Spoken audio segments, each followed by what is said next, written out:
I find the physics of an egg to be very visually and physically stimulating.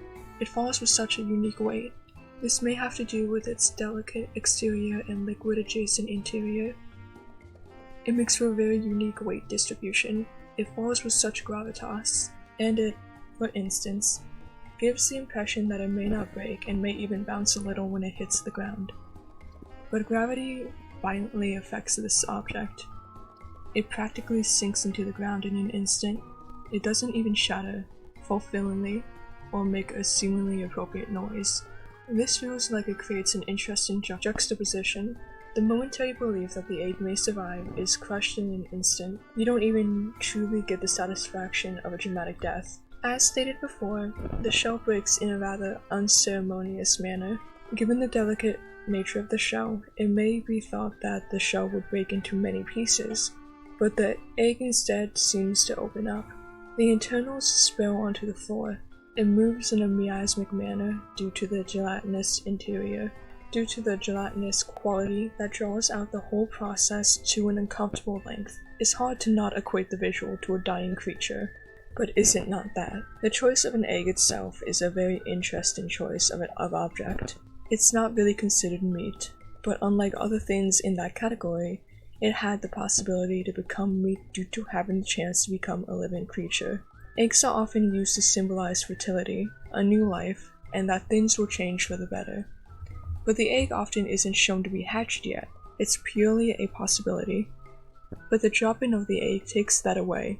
Instead of the egg being nurtured and slowly coming to life, this egg is dropped onto the cold floor and is forced open.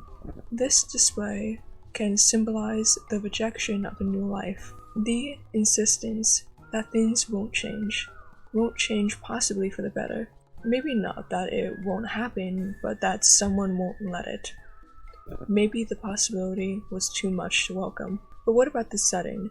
The bathroom, let alone the shower, is a rather intimate setting. The bathroom is often the most secluded place you can be in a building.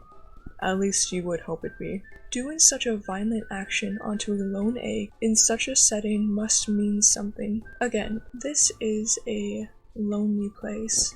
Maybe the seclusion is due to shame or embarrassment of the act.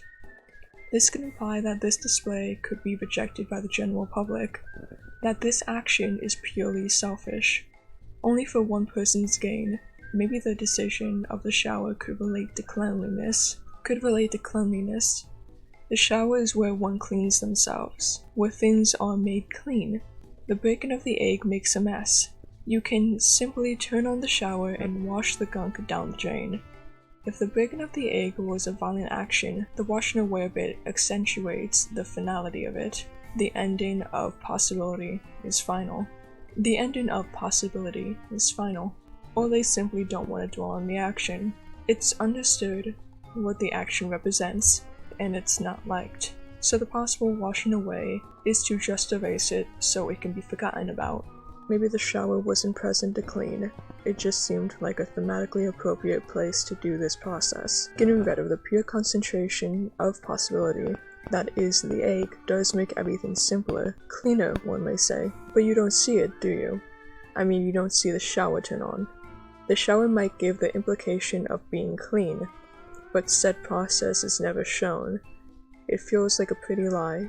The implication of cleaning is for appeasement maybe. The leaving of the filth gives the impression of a murder scene, where the perpetrator left immediately after. Something that was done in a moment of passion, and once the deed was done, they didn't know what to do, so it was left as is. This may illustrate another layer of emotionality. It can give a sense of frenzy. What the egg represents can be seen as a hopeful new future. Maybe the immediate and irreversible destruction of that was horrifying, and the stains it left were permanent and can't be washed away, even if it is in the perfect setting to be cleaned and a new possibility to arise. Its death remains. But there's more to the setting to analyze. By looking at it, you can tell that there's no overhead light, nothing artificial. The natural light is fighting to illuminate the room. The light and the egg seem to be some of the few non-man-made objects in the piece. This connects them in a way. With that connection, it seems easy to continue further, Typically, the center of the egg is the bright yellow yolk, not too dissimilar to the sun. The yolk is placed upon a blank backdrop, like how the sun is with the sky. The egg can symbolize fertility and a new future, and the sun is quite similar. It can also show fertility and growth. The sun makes it so things can grow. It is a possibility, much like how the egg facilitates growth from the inside and demonstrates the possibility of life. But unlike the egg, you can't destroy the sun. You can only hope to hide from it. The sun is like a god if you think about it. It's a colossal, life-giving thing that's deep in the sky.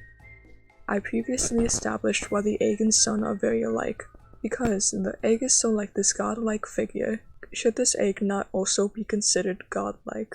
It may not be physically big, but it is metaphorically. It is just a more fragile vessel of it. Thus, this piece is demonstrating the death of a god. A human hand took a god and threw it against the dirty man-made floor. Humans will overpower a god, even if it is for the worse. The delicate exterior can show how delicate the perception of God is. This shows how little we are, but simultaneously, how incomprehensibly massive we are. We are so small that all we can do to show our distaste with some otherworldly power is to drop an egg. But if our perception does give something power, then does killing a metaphorical god not give it a similar divinity to an actual god? Does that not make us powerful? To decide to reject nature. Just as a bird would procreate and lay an egg to ensure the survival of the species, so does possibility continue. But we feel as though we have the right to contribute to this conversation that has been and will continue for eternity. Does that make us big or small?